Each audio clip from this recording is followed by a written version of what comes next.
The holistic approach to self-confidence is about building solid, substantiated trust in your abilities to live life as independently as possible. You do this by visualizing the 5 essential components of your life as inseparable within your whole person. During coaching sessions, I explore life from 5 angles for the sake of simplicity. The key condition is that none of these is any less important than the rest. In most people's minds, the term holistic is commonly linked to physical, mental, and emotional health. The method I offer extends to 4 other aspects as well: spirituality, career, finances, and relationships. Taking excellent care of your health is only a fifth of the way to gaining holistic self-confidence. As a coach, I will challenge you not to fixate on a single aspect, per your perception, the area that readily comes to mind as most problematic.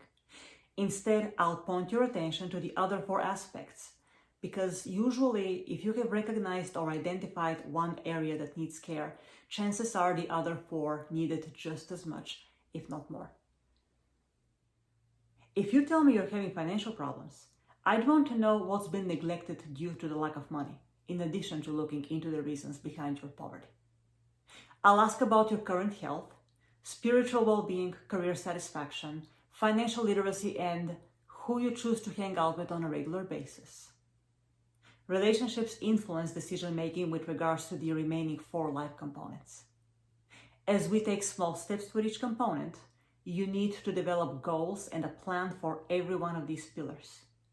Before you know it, you'll be able to see the dots in your life connect. It really is simple. The people I routinely interact with have 1 to 5 chronic health disorders causing multiple organ damage.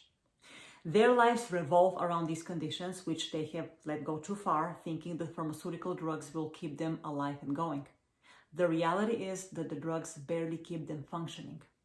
As a result, a lot of money goes out of these people's insurance or bank accounts towards medications, medical appointments, treatments, procedures, durable medical equipment, special transportation, and so on.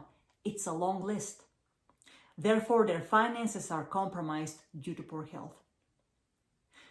When I do my best to talk people into a lifestyle change, they often seem not to believe that it's worth trying.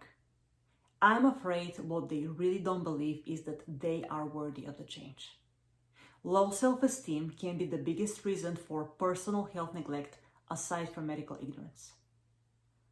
Next, looking at the financial life aspect, do you like saying, I just want to be healthy and happy, money doesn't matter?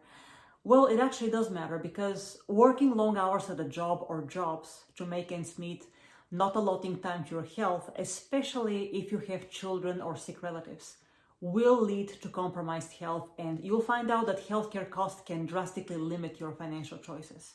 After all, it is the leading cause of personal bankruptcy in the US.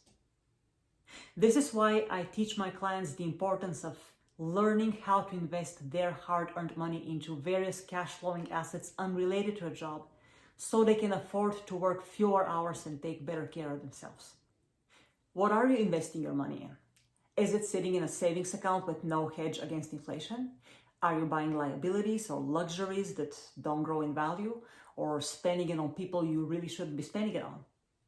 Or are you investing in your health through a gym membership and actually exercising in the gym, or buying organic, whole plant-based food, meaning non-GMO, non-processed, and coming from soil rich in minerals and low on pesticides? Are you investing in yourself by reading books and learning from a mentor so you can expand your means and not have to depend on an employer or anyone else to sustain you as you get older?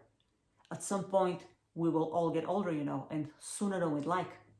Are you preparing for being sick, poor, both, or none of the above? Have you made plans as to how much your net worth will be by the time you turn 65, 60, or 55? Age is just a number, right? How is your career? Many confuse career with finances. They're not the same. Finances are about building consistent cash flow through tangible assets. Your career, on the other hand, is a way to help others and learn marketable skills so you can remain needed and hard to replace in changing market conditions, meaning you make an asset out of yourself. This applies whether you work for somebody, own a business, or both. Your career and finances directly impact your health, spiritual, and relationship choices. just as your health or relationships can affect the way you perform your work and the overall condition of your financials. These 5 life pillars are interlocked and never to be neglected if you want to be holistically self-confident.